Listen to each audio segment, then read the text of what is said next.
We want to go there now to bring in Congresswoman Debbie Dingell, of course, a Democratic ally of President Biden, but somebody who understands the contours of a very important state that we pretend to know here in Washington. And I wonder what we might learn here in our conversation. Representative Dingell, it's great to see you. Welcome back. I'd like to start with this jobs report because this is the kind of story that the president wants to tell and frankly has been telling. Is it perplexing to see this not connect with public opinion, or can you draw on your experience to tell us that it will show up in the next couple of months, that this is a leading indicator? So I think, look, I'm somebody that knows it really matters when you go into that poll, into that voting booth, how you feel. Polls are, everybody thought Hillary Clinton was going to win that election, except for a few of us. And the polls were still showing she was going to win election day. And people told me I was crazy when I, for months, said Donald Trump could and then would win the election. I think that we've all been through a very difficult time. The cost in grocery stores has remained high. People are seeing job security. We've seen significant labor negotiations, which is giving people real wage increases.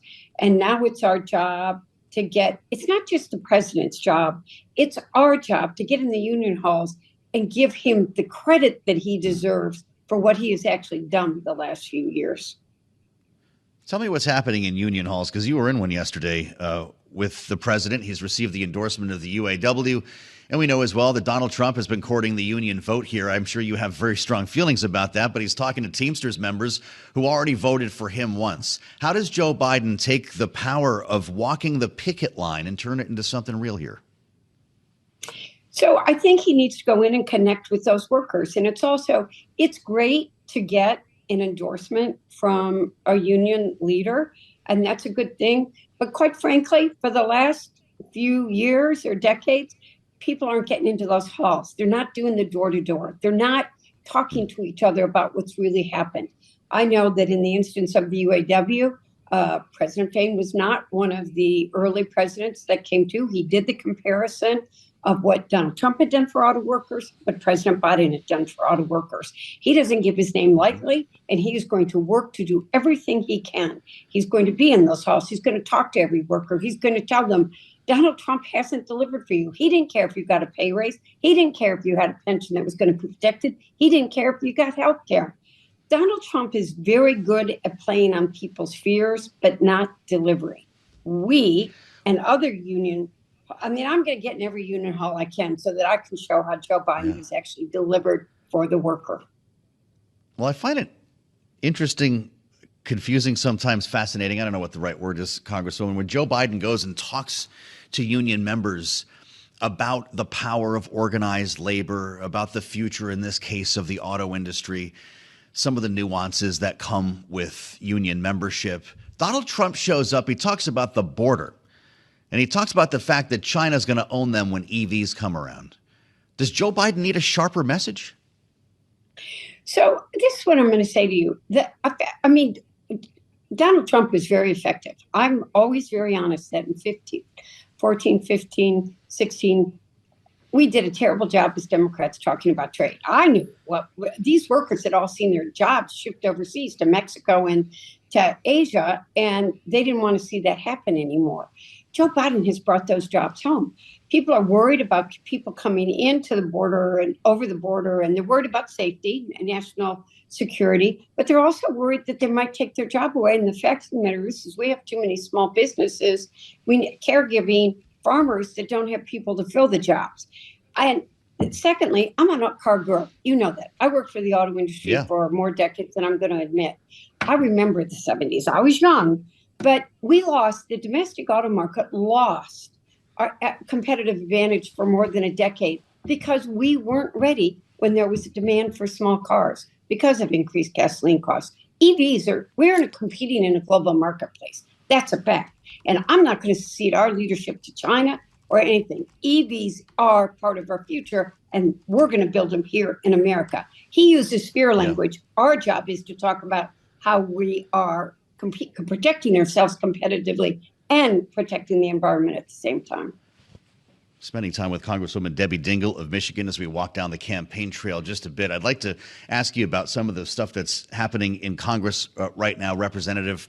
But before we move from the campaign trail, the matter of criticism from Arab Americans, from Islamic Americans, Muslim Americans in your state. You've got a large population. It's an important demographic in Michigan. It's something that we've been hearing a lot about, of course, since Joe Biden spoke so forcefully in support of Israel in its war against Hamas. This is something that has turned into a repeated instance of heckling when he's in person. We're seeing protests in Washington that are shutting down traffic on some mornings. How much of a liability is this going to be in your state? So I'm someone who tells the truth. These are very serious issues. I lived in Dearborn, Michigan for almost 40 years. Those people, the residents of Dearborn are my neighbors, my friends. They have family that lives over there. They have family that has died. They have family that doesn't have food. They don't have access to water. They have no place to live. Hamas is a terrorist group. What they did to Israel was absolutely horrific and cannot be condoned. But at the same time, we need a ceasefire right now. More than 30,000 innocent people have died over there, 12,000 children, a Jewish baby, a Palestinian baby. They're babies. We need to protect our children. We need a two-state solution. The president has to address it. He knows that he does. He's always been for a two-state solution. I know there are a lot of diplomatic things going on, and people say they can't talk about everything. They're going to have to become much more public and telling people what is going on and addressing this head on in the next few weeks. You speak on a very personal level about this, Congresswoman. Did you deliver that message to the president yesterday? Any conversation that I have with somebody like that is private and personal. People know when people talk to me, they know what I'm thinking. But I believe that. And I do think Israel has a right to exist. I mean, this is why I think a whole lot of American people are where I am. What Hamas did was horrific. It was a terrorist act. But you cannot watch these innocent children, these families die. It's horrific. It's a horrific situation. Well, I know that there's talk about a ceasefire. How about another pause? How about a couple of days to get more hostages out? All the hostages have to be returned. I called for the immediate release of them, and I want to see them get home. It's a very complicated situation. I'm clearly not at the State Department or the White House negotiating this, but the killing has to stop. But they're not getting humanitarian aid there. You don't know how hard it is trying to help families that I represent who have fathers and stepmothers and half siblings over there, and they've got the visas. They can't get across the border. And if you talk to people that are over there, the humanitarian aid is not getting through the bridges. It's not crossing in there. We need far more humanitarian aid than they're getting there than is there. What's it like being a Democrat here from Michigan who engages with constituents on the extent that you do? The way you're talking makes me feel like your phone's ringing off the hook. I talk to people. Look, I have been protested. I've been docked 6 times. I talk to everybody. Ugh. And they know when people are upset, I go and meet with them. I talk to people. And that's one of the reasons why I have good gut. I knew when we were in trouble when Donald Trump won, because I was in those union halls and they didn't think Democrats cared about their jobs. Right now, we have to, I know people are worried about both candidates, but I'm going to tell you about Donald Trump. He's the one that calls Muslims vermin, that they'll poison our blood. They should be banned from being here. Right now, the killing's got to stop. We need a two-state solution, but we've got to move forward. In our remaining moments here, Congresswoman, you know what else they say Democrats have a problem with is the border here in the U.S. Are we going to see a deal that can pass the House? The Speaker says it's DOA, but I can't tell if this is bluster or if we're on the verge of a major breakthrough. I think it's ironic. This is a very tough issue. There have been Republican presidents and Democratic presidents that have tried to deal with it. George Bush got close, and it ends up blowing up. We are sent to Congress to do tough jobs.